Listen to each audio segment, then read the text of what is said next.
Welcome to the Strategic Project Leader, where we help you leverage strategic project management so you can achieve your goals.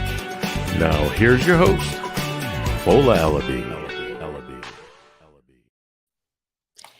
Good morning and welcome to the Strategic Project Leader, where we help you go further faster in business and beyond. Yes, go from project manager to CEO. That's right. I am here. We're coming at you live from the SBL studio in Calgary, Alberta.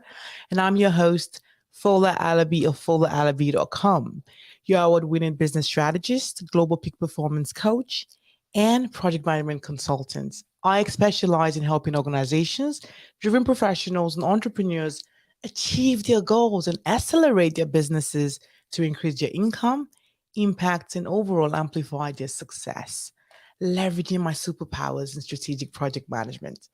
Today is great. It's just supernaturally exciting because I'm talking to not just a leader, but someone who's got a great passion for project management. She's written like multiple books. We're going to be talking about how to manage multiple projects, but we're going to be diving deep into resource management. Because when we think about resource management, it's one piece that I see a lot of project managers and business leaders kind of put on the side. We're like, yes, I know we want to achieve a goal. We've got a business case. We've got that. However, do we think about resource management? I am doing this with a great leader, 𝗍𝗲𝗵𝗶 Harrin. She's the director of 𝗍𝗶𝗵𝗶 Consulting Limited. She's written like books. And the piece that I love so much is about the project management rebels. Are you a rebel? We're going to know that today. She's going to be diving deep into that. Now let's welcome 𝗍𝗲𝗵𝗶. 𝗍𝗲𝗵𝗶, how are you doing today? I'm very well, thank you. Thank you for having me on the show. Oh, great to have you too. And the beauty about it is that you're coming right from my city in England. Oh my goodness. What's it like in London today? It's cold. We are recording this in November. It's cold, it's dark. But it's not raining. It has been a lot of rain. So yeah, it's very different from where you are, I expect, because on the other side of the ocean. That's right. And the beauty about it, it gets so cold here. However, it's always sunny. So when is it with -25? We get the sunshine. We get so much of it. I need my sunglasses all through the year. But how can we manage resources? I can't just wait to dive into that. Having written multiple books, and when we think about projects, and I know that resource management, for people who are not really familiar with project management, it's about the process of like planning and scheduling and allocating resources, you know, on your projects. And the piece about it is that they're always going to be competing resources. They're going to be competing demands and all that. So 𝗍𝗲𝗵𝗶, when we dive into the dilemma, when you have multiple projects, the reality, what are the key things that you have seen that has been a major stumbling block that has prevented project managers from achieving success? The biggest challenge with trying to juggle lots of projects and have resources allocated to all of them is simply that most subject matter experts support 1 or 2 or 3 or 4 or 10 projects at the same time. So we often work in matrix environments. Our resource pool is limited and lots of projects are making demands on the same resources. That's not the case for all projects because some projects, agile projects, may have a dedicated team. I've worked on big projects where we've had a dedicated team, but often on smaller and medium-sized projects, you're competing with every other project manager and somebody's day job. And the biggest challenge then is how do you actually get them to focus on the tasks and do what you need them to do when they've got 50 other things that they have to do? Have you seen that in your work? Oh my goodness. That's like standard, I say. Is there any world where you find it that you've just got limitless resources? Nope. That's never the case, right? So the reality is that be it in public sector or private sector, whatever that is, resources are always limited. And I talk about doing less with less. That's what I teach my clients about now. It's like, how can we do less with less, yet achieve more? That's the order of the day. How can we, eliminate waste? How can we be as lean as possible? How can we ensure that we are prioritizing the right projects? How can we be sure that we've got the right capabilities when it comes to the work that needs to get done? We're going to dive into that as well. So yes, it's about doing less with less, yet being able to achieve more. So when we then look at this piece where there are competing demands, how can we be set up for success from the get-go? I think it's about understanding where your project fits into the portfolio. So from a strategic perspective, someone has to work on the less priority projects. And if that's you, you'll find it harder to compete for resources because they will be spending their time on the higher priority projects. But I think also as an organization, we should be encouraging project practitioners within the organization to do capacity planning. And if you work in an organization where billable hours are important and everybody bills for their time, then capacity planning, resource forecasting will just be second nature and everyone will do it anyway. But in organizations that don't necessarily track time or manage things in a slightly different way with internal resources, and you're not billing your colleagues for the same for the time you're spending on projects, then that forecast of what resources do we need and that capacity planning piece is often missing, I think, and it makes such a big difference when you can put that in place. For sure. You just dived into capacity planning. And that's one piece that I have had to lead because I have managed a PMO. Within the project management office space as well is where we bring all the projects together. We can see if we've got 120 projects at a particular time. We can then measure and actually plan to say, based on these projects, what's going to be the demand, what skill set do we actually have, and leverage that. And that's one piece that I want all the project managers who are actually listening today is you need to actually go off and leverage your PMO. Because when you are working on a project, there are always going to be 5 million other projects and project managers who obviously want the same resources. But at the start of the project, you want to be sure that you're sitting with the PMO leader to understand, right, based on the projects that I actually have, based on this actual capacity that we think that we need right now, right? What exactly can you do to help me to ensure that by the time I need, for instance, if it's a technical project, an IT transformation project, if you need like systems architects, testers or whatever, you need to have that in your plan and have those discussions ahead of time. Because I found that your PMO manager or PMO director can actually help remove those stumbling blocks along your way and help you negotiate to get the resources. Have you found that as well, where the PMO team can help you manage that area around resource management? Yes, because often they know the people better than individual project managers know the people. But you said there that when you're going in and having those conversations with PMO, you need to have your plan, and then you can say we need, in 3 months' time we've got a testing phase and we need to make sure we've got testers, for example, which means you have to be good at estimating. So to wind it back before we even have those conversations, we should be focused on who do we need, what do we need, how are we going to resource our project, with what skills, and when is it going to happen. So as you said, that project management plan is the bedrock of then how do we staff it and what does that look like, and if we then add the people onto the plan, does that change what the plan looks like in terms of schedule? But it all starts with good estimates, and I find that often organizations don't have good estimating practices, and we use professional judgment a lot by default because there's nothing better, which is a shame really, because there are loads of different estimating techniques.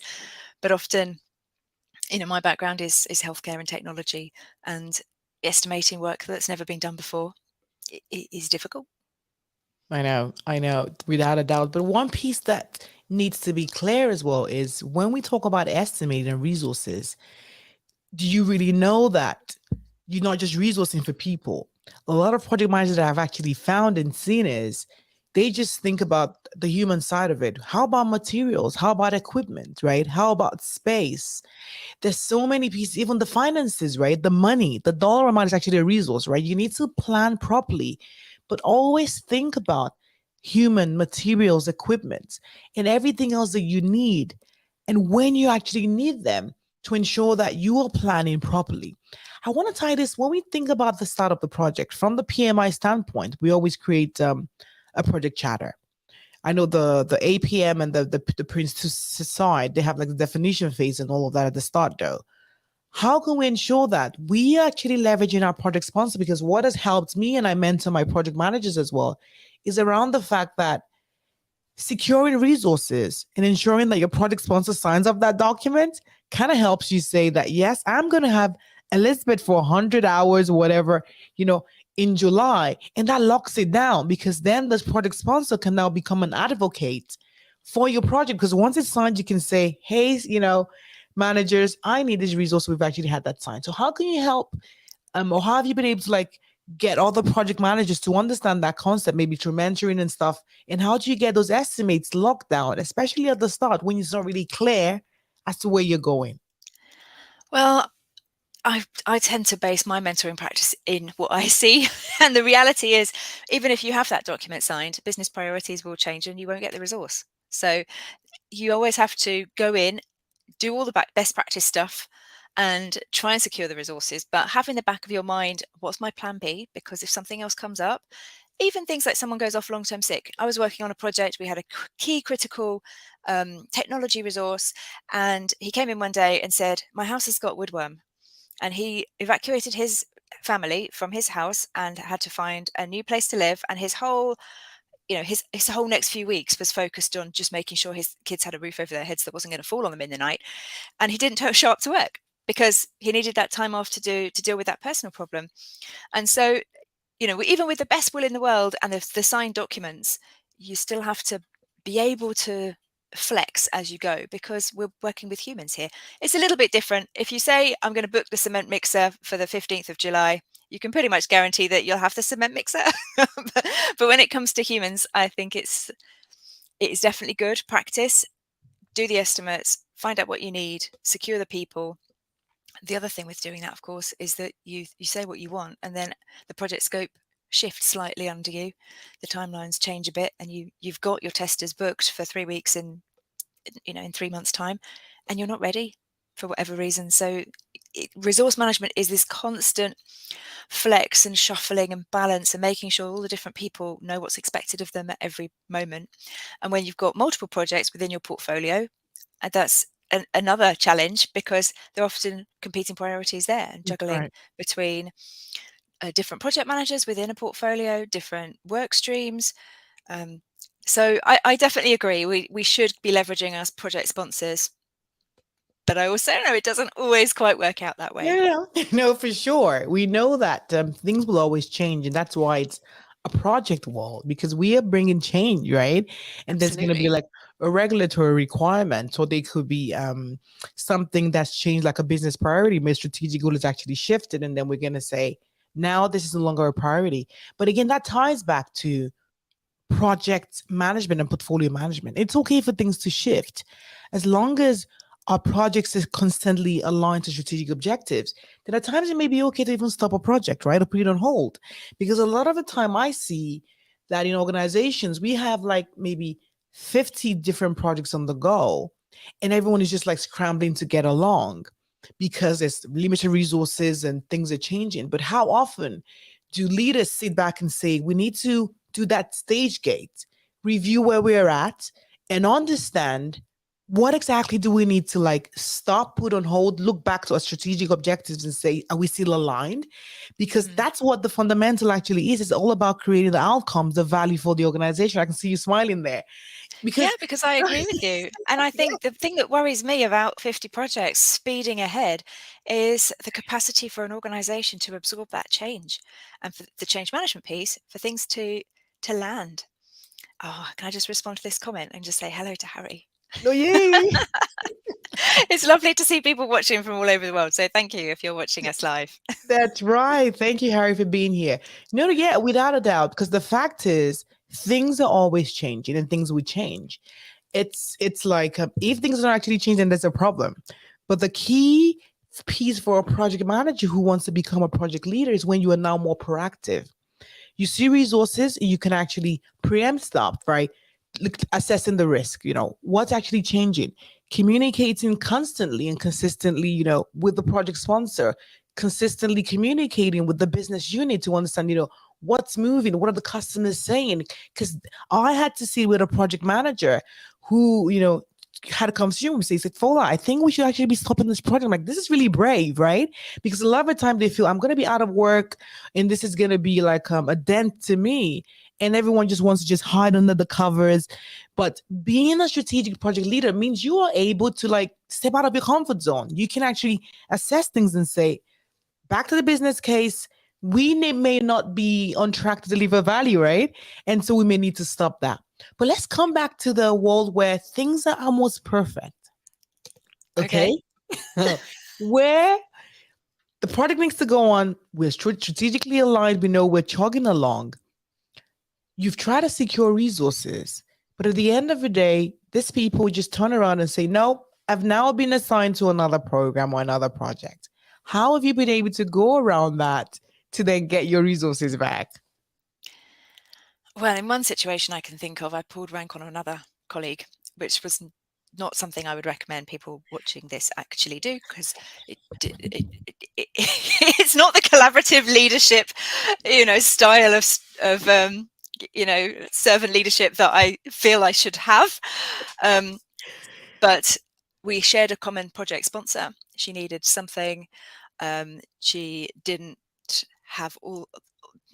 Anyway, the project sponsor was our ultimate negotiation point. So we went up and escalated the question to him, and he said, my project takes the people. So, it did. So there is potentially that route of asking somebody else to navigate that challenge and conflict for you. But I think it's also making sure people understand where they fall into the project strategy. So do they know why they have to do that piece of work by Friday? Do they know what's the downstream dependency and who is waiting on that, and what the impact will be to the critical path if there is a delay? And if there's truly no way of getting that person back, and you've spoken to their line manager and the resource team in the PMO can't help, then we need to look at who else can we have, who does have similar skills that can be subbed in to be able to meet that need. Or you're looking at rescheduling that activity around other things, because that's happened as well. We've lost resource and then had to replan. The project schedule has had to change to accommodate the fact that we haven't been able to use the resources at the time we thought we would be able to. And generally that means then doing tasks in parallel instead of in sequence, and taking a bit of a risk that hopefully nothing will then change. That means we have to do some rework. So there's all those different things that you've got in your head, of all the strategies that you can use to flex your time, your cost, your quality, to be able to get around whatever problem you find yourself in. I know, because you think about the time, cost, and quality, right? You cannot have everything. It's, when there's actually a constraint, it's about something has to give. But having those conversations early enough to say, this is what we're doing, this is why, even from the kickoff of the project.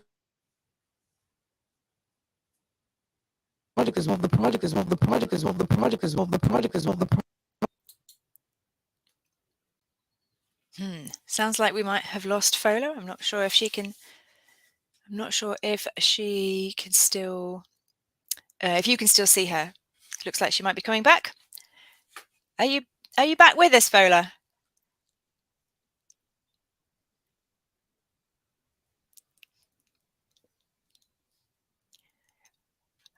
Right, we can't hear you. I can't hear you. This is the challenge of going live. When you're doing live video, there's always a chance that these things are going to happen. So at the moment, we can see Fola, but I can't hear her. I don't know if Fola, if you can put something in the chat, and if people are watching this live and you can hear me, you can give us a comment so that you can let us know that we are still live and broadcasting.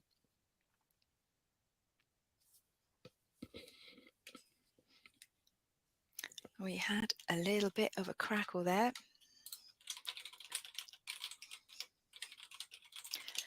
Okay, while we see if we can get Fola back on the stream. We were talking, well, we were talking about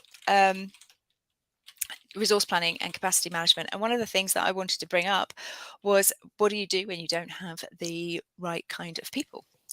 I mean, we'd ideally like to be able to choose. That sounds like I can hear you again. Fantastic. Yes. Like something was wrong, right? And later on, we just have to fix it. But I think I'm back. Yep, we can hear you and we can see you. Thank you for holding the thought. Exactly. That's another piece, right? On projects, things go wrong. They're always constantly ever moving parts, and technology can actually fail. And what is a backup plan? Like another camera, like another system, and trying to fix things. And that's kind of what we do. This is another resource we had to invest in as well. Oh my goodness. So back on track. When you are kicking off your projects, it's extremely important that the project teams understand why they actually need it and when. The Yes, why and what behind the they'll have to project is do when they do critical. arrive. Exactly, because if I'm a tester, for instance, and like I know that I have to be testing in 4 weeks, but why is it absolutely critical? If it's clear that you're communicating what the dependencies are, you know how critical that is. You understand the fact that if this doesn't happen, then this is what the implication is going to be to the business. So it even it gets the team thinking differently, and then they understand that I need to do this now. But when things have gone wrong, Elizabeth, how have you been able to pull back? How have you been able? It's exactly what you said. It's having conversations with people. It's being open to change. I think it's also onboarding resources, because often we start with a project team, but they're not the same people who see the project out to the end. And in this book, this Engaging Stakeholders book, I talk about the stakeholder life cycle, because if you think of stakeholders as being people who are also resources, stakeholders should be anyone who's affected by or impacted by or feels that they have a say in the project, then that life cycle could mean anyone on our team who's joining us when a project's beginning or at any point through. So I've worked on projects where we've been at a certain point and suddenly we've gone, oh, actually, we do need some legal resource to help with this contract negotiation. Thank you, Joseph. And we've got the option to be able to sort of pull somebody in, an expert from that legal team, to make sure that we're getting that support. But they're joining us halfway through, and we didn't necessarily know we needed that resource. So it's all what you were saying around open, transparent communication, and just saying, okay, things have changed, or there's been a problem, and the way we're going to get back out of it is whatever your strategy is going to be. And there could be several different things that you could choose from. One piece that I want to add there, which is really great, is about the relationship space. Because at the end of the day, there are going to be multiple projects, but how are you building relationships across the business? Because you want that everyone wants to obviously work with. Because at times you could say, yes, I have that, technical team. They have to do this for me, but are you building those relationships that they are ones who want to work with you, even with the actual line managers, because there's always going to be operational work, right? And if a line manager has given 3 of their resources to work on your product, maybe for like 50% of the time, are you sure that you are top priority for that line manager's brains, right? It's about building relationships across the business, with IT, with all the different components as well. So that when you need help, they are happy to say, yes, I'm going to give you that person. I can give you that to actually get the work done. So how have you been able to build resources? Build relationships to help you attract and get resources? I think that's just about being nice, open, trusted, Nice. committing to people, following through on your promises, doing what you say you're going to do, building credibility, and also being easy to work with. So, often project management can be seen by people in the organization who perhaps have not a great deal of experience working with good project managers, if I can put it that way, as quite a bureaucratic, administrative type of task. But if you can pitch it as, I'm easy to do business with, I'm easy to work with, because I'm going to make it easier for you to do your job. Here's a template, here's what I need from you. So many times, for example, I've got a Microsoft project detailed schedule that I use for myself, but I don't share that out with team members if they only need to see 2 or 3 lines of it that's their work. So how can I make it easy for them to see that commitment and the dates? Basically I've created people mini schedules themselves within Excel. It's not necessarily the best project scheduling tool, but it meets their needs and allows them to see how they fit in without having all the clutter of everybody else's work. And it means that it's easy for them to do their tasks because it's really clear what they need to do. So little things like that, just trying to be, protective of the team, making sure that you're looking out for them. And I think that really helps, so that when you go to people and ask for help, they know that you really need it. And you're not just asking because you're incapable of doing it yourself or too lazy. So being proactive and, staying in touch, doing all that networking stuff that we do. I know the transparency piece as well is actually huge, because people are just not clear as to what you're doing. Like, it just seems like, there's another project manager who has just been brought in to do X.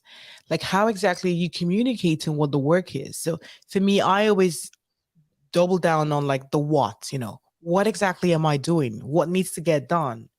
What resources do you actually need, right? And what performance metrics are you going to use in assessing what the work will actually be? Who, being specific, right? What specific skill sets do they actually need to have? And the when do you need the resources? And what dependencies are tied back to that? So thinking about the what, the which, the who, and the when has helped me like always narrow down. And when they come to me, I'm like, okay, so what exactly do you need? Which resources? And in an actual, like just a basic Word document, you can nail that down and just say, this is it. And you go into your meeting and say, yes, this is exactly what it looks like. And these are the dates and these are what exactly you actually need to get that done.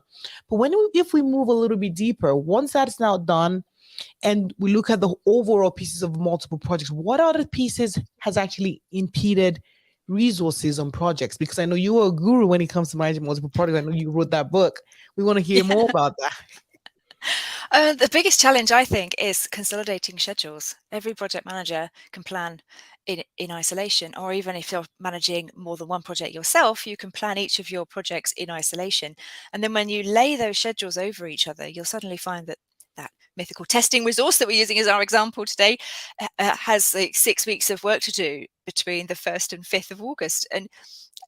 Because you haven't taken that resource leveling into account across multiple projects. So it's fine to do resource leveling and capacity planning for one project, but actually we need to be doing it across the resource pool, across all the projects.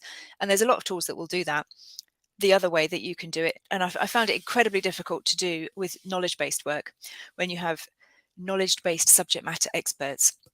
For example, people who write policies.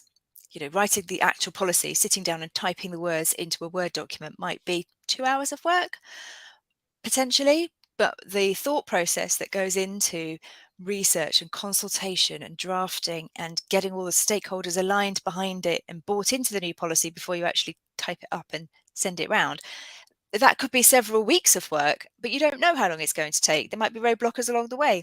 So being able to put that into any kind of project management, capacity planning, resource planning tool is hard. So it's, as you said, transparency, keeping those lines of communication open, talking to the individual resources and not just relying on their managers to know exactly what they're doing, and saying to them explicitly, what else have you got on? What are the other priorities that you're working on at the moment? And how does this work fit in with what you're doing? And just helping people understand their own workload so they can be realistic. Because the other big challenge, and I'm sure you've had this as well, is if they like you and they love the project and they want to be involved with it, they just say yes, regardless of whether they've got the time or not. So you kind of have to go, are you really available to do it? What other projects have you got on? I'm going to talk to that project manager and double check. Yes, I know. And it's the piece around you stepping up to even help them manage their workload a little bit kind of positions you more. I'm not just pulling pieces from you. I'm also there to add to you and help you. And so the team members feel like, oh yes, I've got a project manager who is there to like listen, who's there to like support me through my journey as well. And it creates like a win-win situation both ways, because everyone, I believe, like an average person who's actually out there is out there to do a great job. All they want is the support to ensure that they can actually achieve the goals that they have set out to do that. And that's absolutely great. One piece that I want to tie back in is when we have actually secured resources and we know that they're actually good to go ahead with. One thing that I have also done and I've actually mentored my PMs to do is having a team chatter. Have you found that a team chatter actually works, which pretty much is a document that kind of outlines the roles and responsibilities of people on the team, what to actually expect, when pieces are actually needed as well. And this is the pieces that I make sure that they sign. And so team chat is more like a contract now to say that the 123 of us running this actual program or this initiative, we are committed, right, to ensure this is a success. We're going to be doing X, Y, Z, and we have like little scrum boards that kind of like we have smiley faces on there, but pieces that just get everyone understand that you are that important. So you have an actual document that has your signature on. It's not just an actual chatter that is like signed by the project sponsor, but it puts a commitment on every team member, which they actually sign, and they even use it for screensavers on their computers. All right. Yeah. And so that they see like the value, I'm like, oh yes, I'm there. I've got a document, my name is on it. And it gives them that extra commitment to put in what it's needed to get the job done. Have you done anything like that or anything else that you can pull off your sleeve that can help people? roles and responsibilities, terms of reference, but team charter, I think, is quite a cultural thing in that Okay. it works probably really well with some organizational cultures. I mean, not national cultures, but within an organization or within particular subcultures of how different departments and teams work. It's not a tool that I've used. I mean, we talk about broadly how we're going to work together and ways of working, and we have team meetings where these things come up, but I can't say I've ever asked anybody to sign a contract about being part of a project, because I think we create that kind of buy-in in different ways. So the That's goal right. is the same, and we have project branding. So you might use your project branding, logo, icon, team values thing as your screensaver if you were that way inclined, but most people, most organizations I've worked in, you can't change your screensaver anyway. But the value of working together as a team and co-creating that model of how do we want to be, what is our project culture, what is Right. expected of us, is a lot easier if you've got people who work more of their hours on the project. Because if you've got someone who's doing 4 hours here and there, or the legal person who just comes in to support you with the contract, they are not necessarily as embedded and wedded to the project as those people who are working more hours for you. For sure, without a doubt, cultures and stuff actually play a major role on projects. But what I have actually found is every time, you were working on something, I had a very junior tester who told me like many years ago, they were like, Fola, but I think I know what I do, right? But no one really knows me, or no one actually understands the impact I've actually made on this actual program. But just by them feeling like more important, like they kind of signed a document, like, oh yes, I signed that. I was part of the team, because people kind of get lost in like the documentation. People kind of get lost just like a dot delivering that program on that project. And it's just another way of like appreciating, and they kind of feel that, oh my goodness, I signed that. And then it makes them feel like I was like one major stakeholder in that. And so it becomes like something like fun. It's great. They're all contributing to that actual piece. But at the end of it, as long as the job gets done, but I also love bringing people and making them feel happy and feel special, without a doubt. But people can actually test it out. Let us know in the comment if you're going to try that piece and see if it works for you. And we can actually take that as well going forward. One I final think piece. there's, Okay. sorry, just saying No, what no. you said there about making people feel important and that their contribution is valued. I think we do that all throughout the project. If you are not doing that, and if your people feel like they're not being noticed, then morale drops. So resource Yeah. management is not just the securing of the people, it's Yeah. also that team motivation, team creation, the forming, norming, storming, helping people get through Tucker, and getting to a point where actually you've got people who feel valued and you're name checking them in the weekly report. We do that a lot. We make sure that there are points where we're celebrating successes. We celebrate team milestones as well as project milestones. We celebrate just the fact that we've done something, we've got through another week, and we say thank you all the time, because it makes people feel like their work is valued, because it is valued.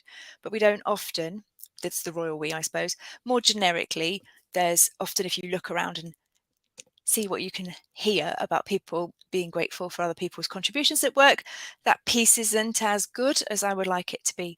But making people feel valued is all part of creating this culture where they will tell you when their holidays are coming up, which means that you won't be thinking that they're going to show up and do work and actually they've got 2 weeks off, because you've got those communication channels going backwards and forwards between you.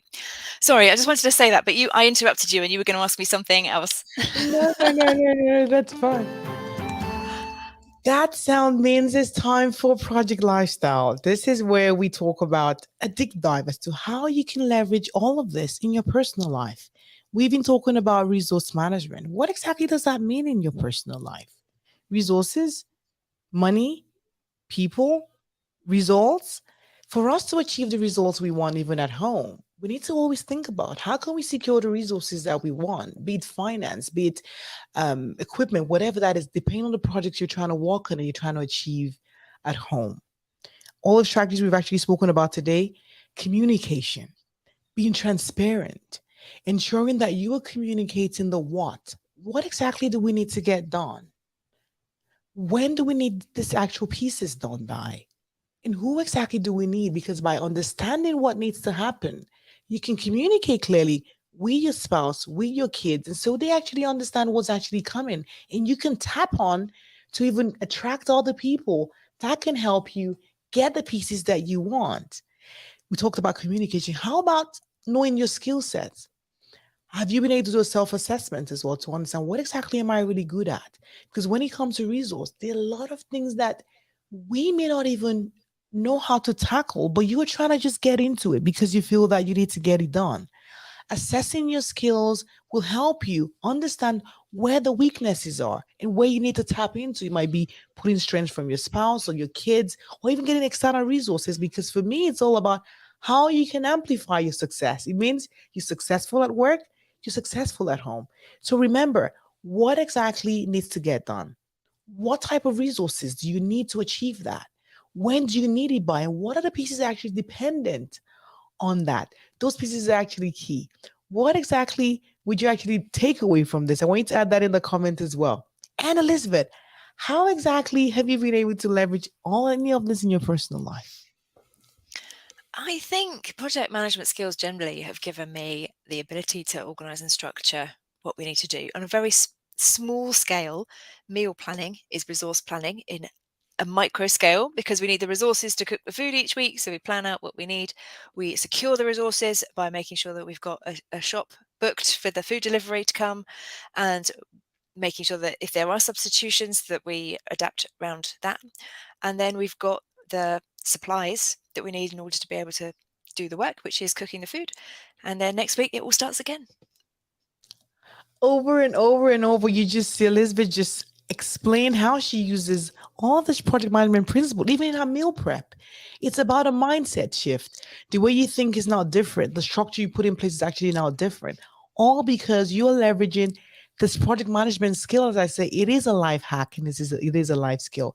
Goodness, we have done it again. I just want to say thank you so much, Elizabeth, for being here today. What will be your final words that you want to share with us on this episode on managing multiple projects, focusing on resource management? Well, thank you very much for having me on the show. I think just to summarize the things that we've talked about today, we talked about capacity planning and looking forward and forecasting.